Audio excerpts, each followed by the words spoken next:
Hello friends, this is Neha and welcome to our channel teaching exams. Friends, इस video में हम बात करेंगे सी-टेट जुलाई 2013 के मैथ्स के 30 क्वेश्चंस की, जो कि होंगे प्राइमरी लेवल के। तो चलिए स्टार्ट करते हैं अपने पहले क्वेश्चन से। हमारा पहला क्वेश्चन है, किसी वर्ग का परिमाप 24 सेंटीमीटर और किसी आयत की लंबाई 8 सेंटीमीटर है। यदि वर्ग और आयत के परिमाप बराबर हों तो आयत का क्षेत्रफल क्या होगा, वो भी वर्ग सेंटीमीटर में। तो हमें बता रखा है कि वर्ग का परिमाप आयत के परिमाप के बराबर है। आयत का परिमाप क्या होता है? आयत का परिमाप बराबर 2 गुणे लंबाई प्लस चौड़ाई। तो इस फॉर्मूले में हम इन वैल्यूज को रखेंगे। आयत के परिमाप बराबर 24 सेंटीमीटर, 2 गुणे लंबाई, लंबाई दे रखी है 8, तो 8 प्लस चौड़ाई जो हमें ज्ञात करनी है। तो 24 बराबर 2 8 16 प्लस 2 बी हमें बी चौड़ाई को डिनोट कर रही है। 24 माइनस 16 बराबर 2b। 24 में 16 गया, 8 बराबर 2b, 2 एकम 2, 2 चौके 8, तो चौड़ाई निकलती है 4। पूछा जा रहा है आयत का क्षेत्रफल। तो आयत का क्षेत्रफल होता है लंबाई गुणे चौड़ाई। लंबाई है 8, चौड़ाई है 4, तो 8 चक्कू 32 वर्ग सेंटीमीटर में। तो ऑप्शन नंबर 3 हमारा सही होगा, 32। हमारा अगला क्वेश्चन है, संख्या 1 2 3 4 5 में 3 के स्थानीय मान तथा अंकित मान में अंतर बताना है। तो 1 2 3 4 5 में 3 का स्थानीय मान, 3 के बाद 2 डिजिट हैं, तो हम 100 से गुणा करेंगे तो हुआ 300। फिर 3 का अंकित मान बताना है, तो 3 का अंकित मान के लिए सिर्फ 3 ही लिख दिया जाता है। 300 में 3 गया तो बचेगा 297। ऑप्शन नंबर 3 हमारा सही होगा। हमारा अगला क्वेश्चन है, निम्न में से कौन सा सही नहीं है। तो इनमें बताना है कौन सा सही नहीं है। तो 1 घन के 6 फलक होते हैं, ये सही है। 1 मिलीमीटर में 0.1 सेंटीमीटर होता है, ये सही है, क्योंकि 1 मिलीमीटर को जब सेंटीमीटर में चेंज करेंगे तो 10 से डिवाइड करेंगे और 0 यहाँ कैंसिल करेंगे तो पॉइंट यहाँ पर लगा देंगे और सेंटीमीटर में वो कन्वर्ट हो जाएगा। तो ये ऑप्शन हमारा सही है। फिर 0.10 और 0.1 समान है, तो ये सही है। ऑप्शन 1 हमारा गलत होगा, क्योंकि 56.7 किलोग्राम को जब हम ग्राम में कन्वर्ट करेंगे तो 1000 से गुणा करेंगे, तो पॉइंट हटाया, 1 0 बढ़ाया, 0 से 0 कैंसिल, तो 56700 और यहाँ पर दे रखा है 567 और सिर्फ 1 0, इसीलिए ऑप्शन नंबर 1 हमारा गलत होगा। हमारा अगला क्वेश्चन है, नदी में एक नाव की चाल 20 किलोमीटर प्रति घंटा है और एक दूसरी नाव की चाल 23 किलोमीटर प्रति घंटा है। ये दोनों नाव एक ही दिशा में एक स्थान से एक समय पर चलती हैं। 3.5 घंटे पश्चात उनकी बीच की दूरी क्या है। तो पहली नाव की चाल दे रखी है 20 किलोमीटर प्रति घंटा और दूसरी नाव की चाल दे रखी है 23 किलोमीटर प्रति घंटा। दोनों नाव एक ही दिशा में एक स्थान से एक समय पर चलती हैं। जब दो नाव एक ही दिशा में चलती हैं तब उनकी सापेक्षिक चाल ज्ञात करने के लिए हम माइनस कर देते हैं, और जब दो नाव विपरीत दिशा में चलती हैं तब उनकी सापेक्षिक चाल ज्ञात करने के लिए हम उन्हें जोड़ देते हैं। यहाँ पर नाव एक ही दिशा में चल रही हैं तो उनकी सापेक्षिक चाल जो है हम घटा देंगे। 23 में से 20 चला जाएगा तो बचेगा 3। ये हुआ हमारी चाल 3 किलोमीटर प्रति घंटा और समय है 3.5 घंटे, यानी कि 3 सही 1/2, 2 3 6 प्लस 1 7/2, ये हुआ समय। सूत्र होता है चाल बराबर दूरी बटे समय। हम ये वैल्यू उस फॉर्मूले में रख देते हैं। चाल है 3, दूरी हमें ज्ञात करनी है, समय है 7/2, इसकी मल्टीप्लाई कर देंगे। d बराबर 3 गुणे 7/2, 7 यहाँ 21/2, 2 दशामलव 20 पॉइंट 2 पंचे 10, तो 10.5 किलोमीटर ऑप्शन हमारा 2 सही होगा। हमारा अगला क्वेश्चन है, संख्या 90,707 को 9 से भाग देने पर शेषफल है। बेसिक क्वेश्चन है। 90,707, तो 9 एकम 9, उतारा 0, न जाने का 0, उतारा 7, फिर न जाने का 0, उतारा 0, 9 सत्ते 63, 10 में से 3 गया 7, उतारा 7, फिर 9 सत्ते 63, बचेगा कितना? 77 में से 63 जाएगा, कितना बचेगा? 14, फिर 9 एकम 9, बचे 14 में से 9 चला गया, कितना बचेगा? 5। तो शेषफल पूछा जा रहा है, तो शेषफल हमारा होगा 5। ऑप्शन नंबर 2 हमारा सही होगा। हमारा अगला क्वेश्चन है, एक ताज़ा मछली को सुखाने पर उसका भार 1/3 रह जाता है। सुनीता 1500 किलो ताज़ा मछली 25 रुपये प्रति किलो के भाव से खरीद कर उनको सुखाकर 80 रुपये प्रति किलो के भाव पर बेच देती है। इस प्रकार वह कमाती है, तो कितना कमाती है? एक ताज़ा मछली को सुखाने पर उसका भार 1/3 रह जाता है।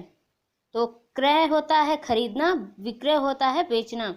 और यहाँ पर 1500, 1 किलो मछली का मूल्य दे रखा है 25 रुपये, तो 1500 किलो मछली का मूल्य होगा 1500 गुणे 25, 25 0 0, 25 0 0, 25 पंचे 125, हासिल 12, 25 से कम 25, 25 12 37, तो 37,500, 37,500 रुपये मूल्य होगा 1500 किलो ताज़ा मछली के। अब ये सुखाने पर 1/3 रह जाती है। 1500 किलो मछली जब सुखाने पर 1/3 रह जाएगी तब इसकी कीमत यानी ये 500 किलो रह जाएगी। 500 किलो का मूल्य दे रखा है 80 रुपये प्रति किलो, तो 500 की जब 80 से गुणा करेंगे 3 0 8 पंचे 40, यानी कि वो उसने खरीदा 37,500 में है ताज़ा मछली, और सुखाने पर जब वो 1/3 रह जाएगी तब वो 500 किलो बचेगी और उसको बेचा है 80 रुपये प्रति किलो में। तो टोटल बेचा है 40,000 में। तो 37,500 खरीदा है, 40,000 में बेचा है। तो 40,000 में से 37,000 घटा देंगे तो कितना बचेगा? 2500। तो ऑप्शन नंबर 1 हमारा सही होगा। हमारा अगला क्वेश्चन है, निम्न प्रतिरूप को देखिए, इस प्रतिरूप के अनुसार हमें इसका आंसर देना है। तो देखिए 9 में से 1, यहाँ पर देखिए 9, फिर 9 से 1 घटकर 8, 9 से 2 घट के 9 8 7, फिर 9 से 3 घट के 9 8 7 6 के ऐसे क्रम में चलता जा रहा है। और यहाँ पर बढ़ते हुए क्रम में लिखा जा रहा है 1 2 3 4, तो यहाँ पर 4 तक लिखा गया। अगर हम इसे 5 तक बढ़ाएंगे और यहाँ पर क्या आ रहा है 1, जब यहाँ पर 2 डिजिट बढ़ी है तो यहाँ पर 2 तक लिखा गया, 3 डिजिट बढ़ी है तो 1 2 3 बढ़ते हुए क्रम में, यहाँ घटते हुए क्रम में लिखाया जा रहा है, तो 1 से यहाँ पर बढ़ते हुए क्रम में लिखाया जा रहा है। ठीक है, तो यहाँ पर इसके आगे हम अगर इस प्रतिरूप के अनुसार 5, यहाँ पर 5 जो नहीं दिया, यहाँ पर अगर इसको बनाएंगे तो 9 8 7 6 5 माइनस 4 के बाद क्या आएगा 5 डिवाइड 8, वो भी ये ब्रैकेट में है, डिवाइड 8, तो क्या होगा? यहाँ 4 तक था तो यहाँ 4 तक घटते क्रम में ये चीज़ लिखी गई थी, यहाँ पर 4 तक बढ़ते क्रम में लिखी है। यहाँ हमने 5 लिखा है तो 5 तक बढ़ते हुए क्रम में अगर हम लिखते हैं तो 1 2 3 4 5 होगा। ठीक है, अब हमें इसका जवाब देना है। तो यहाँ पर देखिए घटते हुए क्रम में 1 2 3 4 5, 5 बार घटते हुए क्रम में लिखा गया है, तो हम बढ़ते हुए क्रम में भी इसको 5 बार लिखेंगे। 9 को भी ऐड करेंगे तो हम 6 तक लिखेंगे टोटल संख्या, 1 2 3 4 5 6, तो ऑप्शन नंबर 2 हमारा सही होगा। इसे आप ऐसे भी कर सकते हैं, इस संख्या में से 6 को घटा दें और जो संख्या बचती है उसको हम 8 से डिवाइड कर दें, पर वो थोड़ा लंबा मेथड हो जाएगा। तो ऑप्शन नंबर 2 हमारा सही होगा, 1 2 3 4 5 6। हमारा अगला क्वेश्चन है, एक बोतल में 750 मिलीलीटर जूस भरा है और ऐसी 6 बोतलों को एक कार्टून में पैक किया जाता है। 450 लीटर जूस के लिए आवश्यक कार्टूनों की संख्या क्या होगी? तो एक बोतल में 750 मिलीलीटर जूस भरा जाता है, तो 6 बोतल, तो एक बोतल में भरा जाता है 750 मिलीलीटर, तो 6 बोतलों में भरा जाएगा। 750 से गुणा कर देंगे, 6 0 0, 6 पंचे 30, हासिल लगा 3, 6 सत्ते 42, 43 44 45, यानी कि 4500 मिलीलीटर, ये मिलीलीटर में है हम, और हमें 450 लीटर यानी कि लीटर में बताना है, तो हम जो 4500 है उसको लीटर में कन्वर्ट करेंगे। तो मिलीलीटर को जब लीटर में कन्वर्ट करना पड़ता है तो 1000 से डिवाइड करना होगा। ठीक है, तो 2 0 कैंसिल, 1 0 कैंसिल और ये पॉइंट बीच में बढ़ा है, तो 4.5 लीटर, तो 6 बोतलों में 4.5 लीटर जूस भरा जाएगा। ठीक है, तो यहाँ पर पूछा जा रहा है 450 लीटर जूस भरने के लिए कितने आवश्यक कार्टूनों की संख्या होगी? 6 बोतलों का एक कार्टून है। ठीक है, तो जब 4.5 लीटर को एक कार्टून में भरा जाएगा और पूछा जा रहा है 450 यानी 450 लीटर को कितने कार्टूनों में भरा जाएगा, तो 1 गुणे 450 बटे 4.5, पॉइंट हटाया, 0 बढ़ाया, 45 से कम 45, 45 से कम 45 और ये 00 यानी 100, तो 450 लीटर जूस के लिए आवश्यक कार्टूनों की संख्या होगी 100। ऑप्शन नंबर 4 हमारा सही होगा। हमारा अगला क्वेश्चन है, किसी आयताकार बक्से की आंतरिक लंबाई, चौड़ाई और ऊंचाई क्रमशः 4 सेंटीमीटर, 3 सेंटीमीटर तथा 2 सेंटीमीटर है।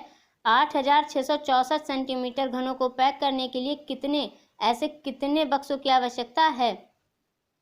तो ऐसे क्वेश्चन को सॉल्व करने के लिए जिसमें बक्सों की संख्या है ज्ञात करनी है, तो एक बक्से की जो संख्या दे रखी होती है टोटल से डिवाइड कर देते हैं। टोटल कितना दे रखा है 8664 बटा एक आयताकार बक्से की संख्या जो दे रखी है 4 गुणे 3 गुणे 2, इससे हम ये बक्सों की संख्या ज्ञात हो जाएगी। ठीक है, तो 4 एकम 4, 4 दूनी 8, 4 एकम 4, 4 छंग 24, 4 छंग 24, फिर 3 से काटेंगे 3 एकम 3, 3 सत 21, 3 दूनी 6, 3 दूनी 6, फिर 2 से काटेंगे 2 एकम 2, 2 तियाँ 6, 2 छंग 12, 2 एकम 2, 361। तो ऑप्शन नंबर 2 हमारा सही होगा। 8664 सेंटीमीटर घनों को पैक करने के लिए हमें 361 बक्सों की आवश्यकता होगी। हमारा अगला क्वेश्चन है 1/3 के समतुल्य भिन्न लिखिए।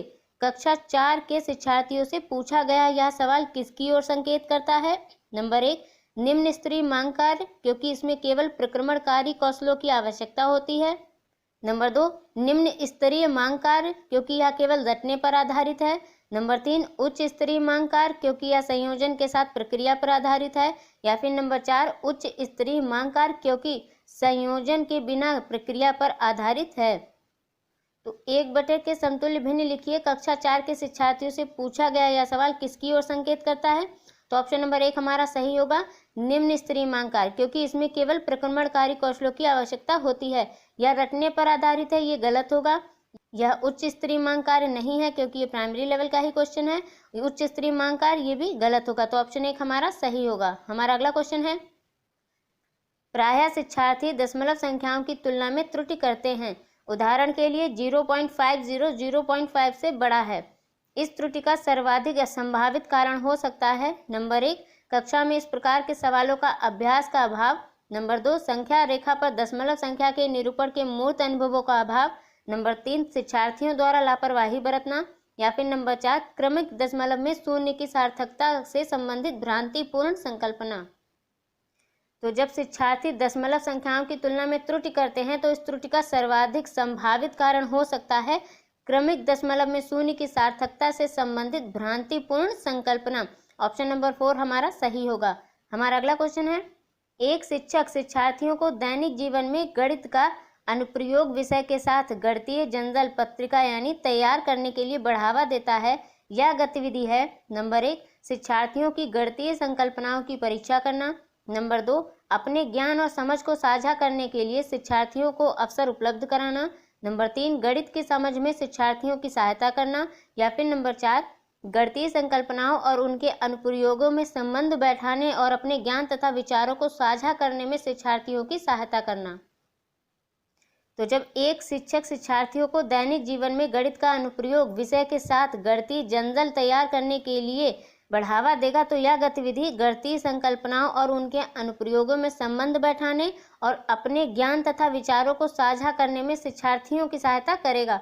ऑप्शन नंबर 4 हमारा सही होगा। हमारा अगला क्वेश्चन है, वेन हिले के ज्यामितीय विचार के स्तर के अनुसार 5 स्तर चाक्षुषीकरण, विश्लेषण, अनौपचारिक निगमन, औपचारिक निगमन और दृढ़ता। कक्षा 3 के एक बच्चे को छांटने के लिए कुछ बहुभुज दिए गए। वह भुजाओं की संख्याओं के आधार पर बहुभुजों को वर्गित करता है। यह बच्चा वेन हिले के ज्यामितीय विचार के किस स्तर पर है। नंबर 1, चाक्षुषीकरण पर। नंबर 2, विश्लेषण। नंबर 3, अनौपचारिक निगमन। या फिर नंबर 4, औपचारिक निगमन। चाक्षुषीकरण का मतलब होता है नेत्र संबंधी,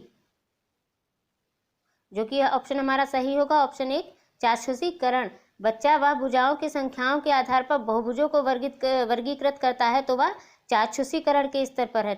ऑप्शन 1 हमारा सही होगा।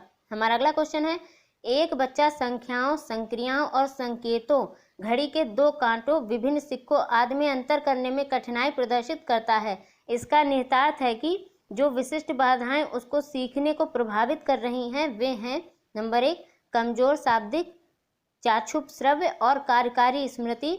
नंबर 2, कमजोर चाक्षुष प्रक्रमण योग्यता, जैसे चाक्षुष विभेदीकरण, स्थानिक संगठन और चाक्षुष समन्वयन। नंबर 3, कमजोर भाषा प्रक्रमण योग्यता, जैसे अभिव्यक्ति, शब्द भंडार और श्रव्य प्रक्रमण। नंबर 4 कमजोर गतिक कौशल, पढ़ना और लिखना कौशल। तो जब एक बच्चा संख्याओं, संक्रियाओं और संकेत की घड़ी के दो कांटों, विभिन्न सिक्कों आदि में अंतर करने में कठिनाई प्रदर्शित करता है तो वह कमजोर चाक्षुष प्रक्रमण योग्यता जैसे चाक्षुष विभेदीकरण, स्थानिक संगठन और चाक्षुष समन्वयन, ये बाधाएं उसके सीखने को प्रभावित कर रही हैं। ऑप्शन नंबर 2 हमारा सही होगा।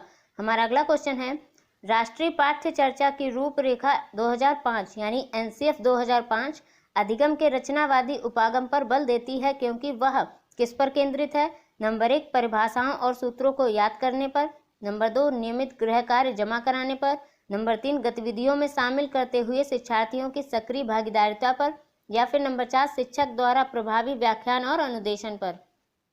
तो एनसीएफ 2005 अधिगम के रचनावादी उपागम पर बल देती है क्योंकि वह गतिविधियों में शामिल करते हुए शिक्षार्थियों की सक्रिय भागीदारिता पर केंद्रित है। ऑप्शन नंबर 3 हमारा सही होगा।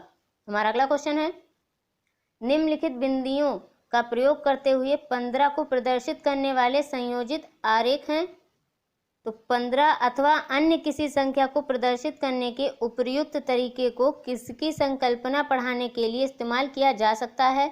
नंबर 1 क्षेत्रफल और संचय प्रकृति, नंबर 2 गुण की संचयी प्रकृति, अभाज्य और संयुक्त संख्या की पहचान, आयत का क्षेत्रफल, नंबर 3 दो संख्याओं के उत्पादन के रूप में एक संख्या को प्रदर्शित करने, गुणन की संचयी प्रकृति, गुणक अक्षमता, अभाज्य और संयुक्त संख्या की पहचान, मात्रात्मक इकाई का प्रयोग करते हुए आयत का क्षेत्रफल, या फिर नंबर 4 दो संख्याओं के उत्पाद के रूप में एक संख्या का प्रदर्शन, गुणन की संचयी प्रकृति, गुणन अक्षमता, अभाज्य और संयुक्त संख्याओं की पहचान।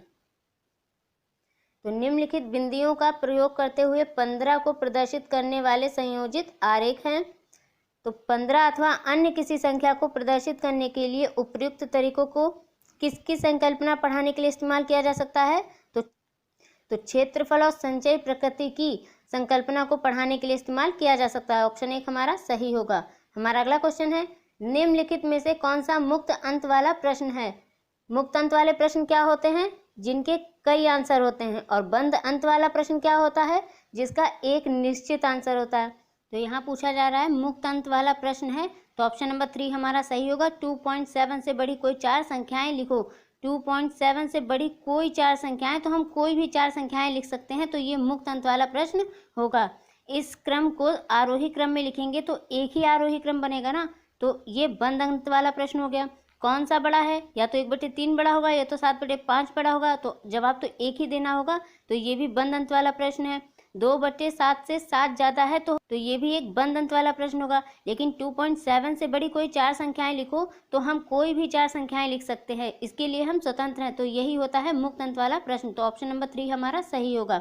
हमारा अगला क्वेश्चन है, कक्षा 2 के शिक्षार्थियों का सरल आकृतियों, उसके लंबों और किनारों से परिचय कराने का सबसे उत्तम उपकरण है। नंबर 1 जियो बोर्ड, नंबर 2 3D सॉलिड्स के नोट्स, नंबर 3 क्यूब्स, या फिर नंबर 4 श्यामपट्ट का तल। तो कक्षा 2 के शिक्षार्थियों का सरल आकृतियों, उसके लंबों और किनारों से परिचय कराने का सबसे उत्तम उपकरण होगा जियो बोर्ड। ऑप्शन 1 हमारा सही होगा। हमारा अगला क्वेश्चन है, निम्नलिखित कक्षा 5 की पाठ्य पुस्तक में से एक सवाल है। यहाँ 4 खंभे हैं जिनका माप क्रमशः 105 सेंटीमीटर, 215 सेंटीमीटर, 150 सेंटीमीटर तथा 235 सेंटीमीटर है।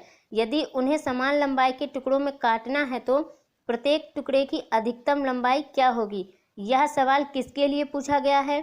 नंबर 1 गुणज और गुणज के ज्ञान की परीक्षा लेने के लिए, नंबर 2 HCF ज्ञात करने के कौशल की जांच के लिए, नंबर 3 सीखी गई संकल्पनाओं का प्रयोग करते हुए समस्या समाधान कौशलों को बढ़ाने के लिए, या फिर नंबर 4 HCF तथा LCM पर आधारित शब्द समस्याओं का अभ्यास देने के लिए। तो यहाँ पर 4 खंभे दिए हैं जिनकी 4 मापें दी हैं और उन्हें समान लंबाई के टुकड़ों में काट कर हमें अधिकतम लंबाई क्या होगी, टुकड़े की अधिकतम लंबाई क्या होगी, ये बताना है। तो इसको बताने के लिए हम इन्हें चारों ये जो वैल्यू दे रखी हैं इसका हमें HCF निकालना होगा। फिर उसमें से जो कॉमन फैक्टर होगा वही हमारी अधिकतम लंबाई होगी प्रत्येक टुकड़े को समान रखने के लिए। तो यह सवाल जो पूछा गया है वो HCF ज्ञात करने की कौशल की जांच के लिए पूछा गया। तो ऑप्शन नंबर 2 हमारा सही होगा।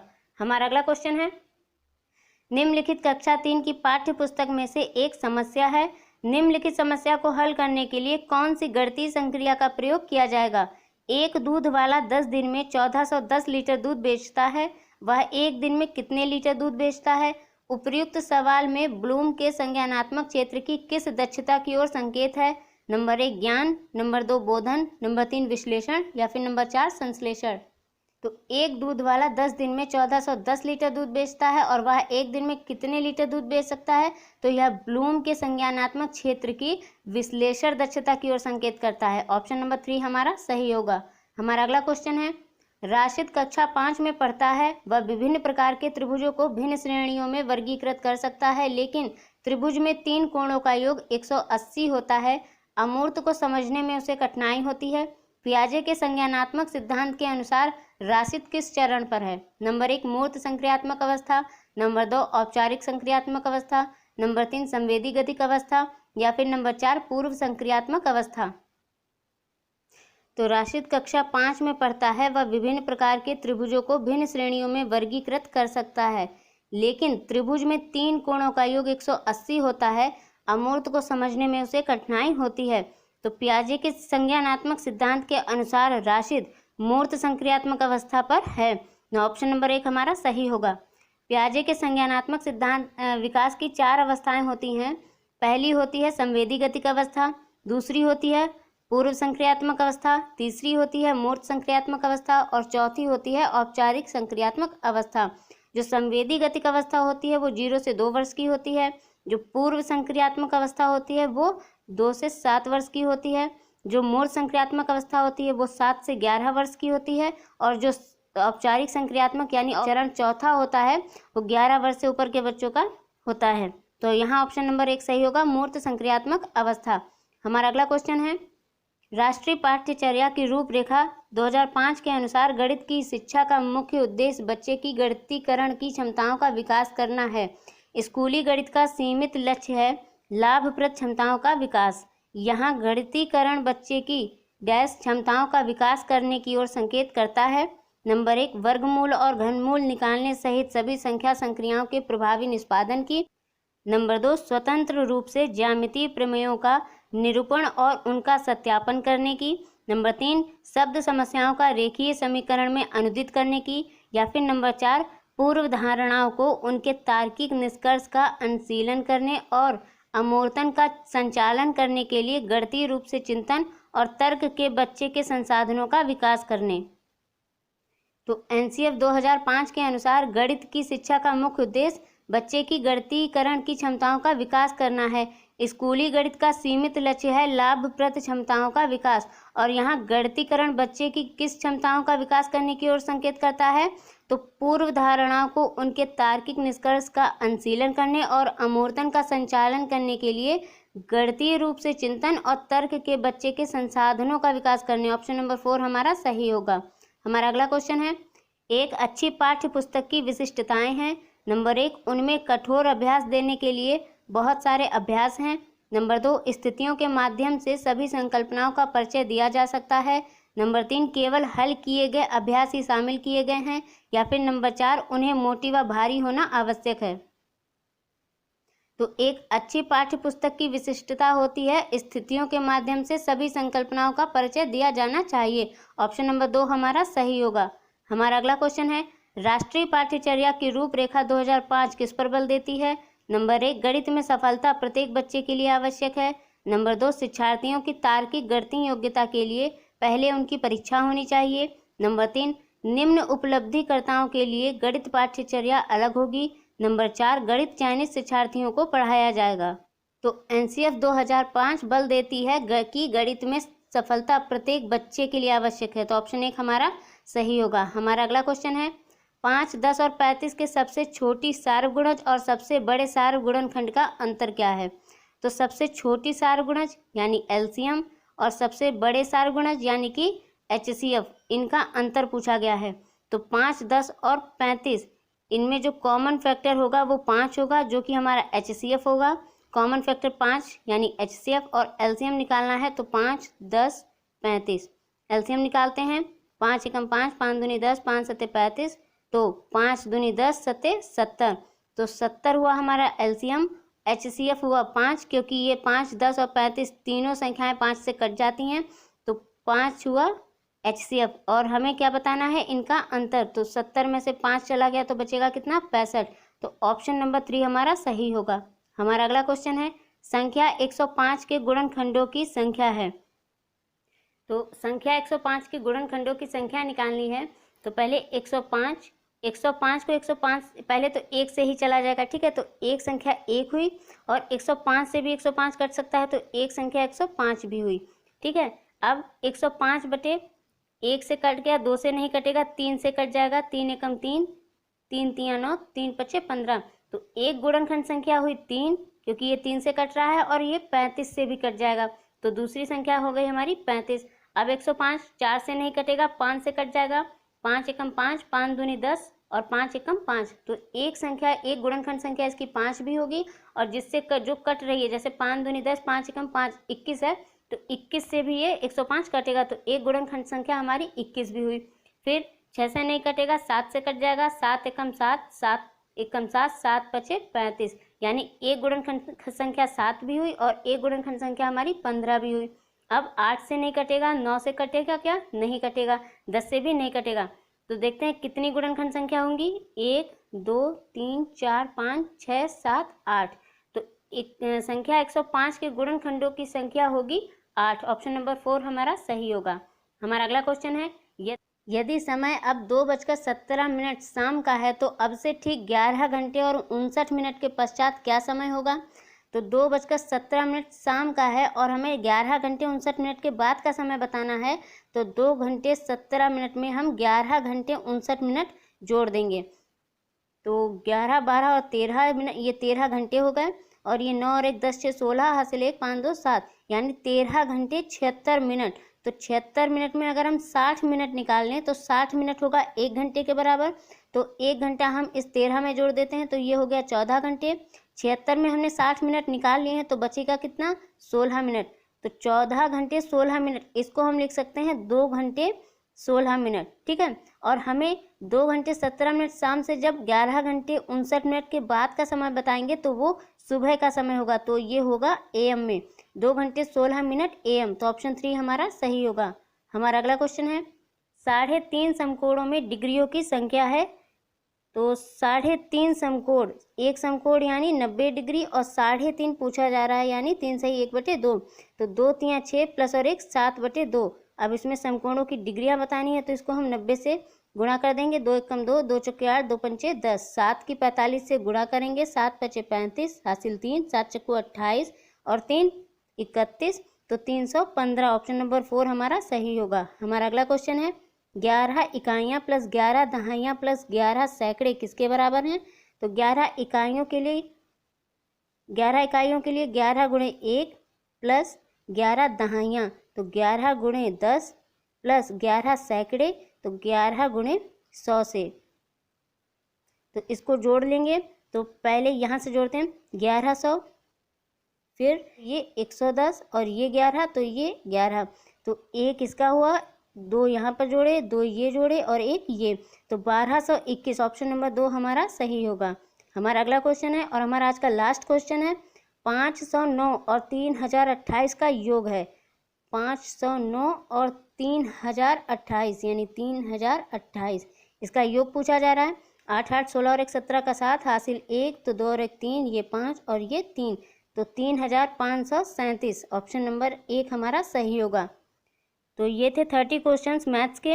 होपफुली फ्रेंड्स आपको ये सभी क्वेश्चन समझ में आए होंगे, और अगर आपको यह वीडियो अच्छा लगे तो मेक श्योर मेरे चैनल को सब्सक्राइब करें, वीडियो को लाइक करें और बेल बटन को प्रेस करना ना भूलें, ताकि मेरी नई वीडियोज़ की नोटिफिकेशन आप तक पहुँच सके। Till then bye, take care and thank you for watching.